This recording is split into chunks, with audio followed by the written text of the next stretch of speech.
పొద్దుగాల వేప పుల్ల చేదు చేదుకుందిరో, చల్ల చల్ల గాలితోటి ఏరు జోరుగుందిరో, ఏటిలోకి దూకి చూస్తే అంత వెచ్చగుందిరో.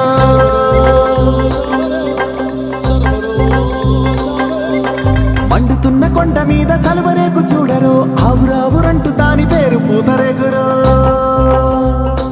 ఓ పల్లెటూరే పల్లెటూరే లేత కొబ్బరి నీళ్ళూరే, పల్లెటూరే పల్లెటూరే మాగాణితో అలరారే. పల్లెటూరే పల్లెటూరే కళ్ళు ముంతకు నూరూరే, పల్లెటూరే పల్లెటూరే అనురాగపు సెలయేరే.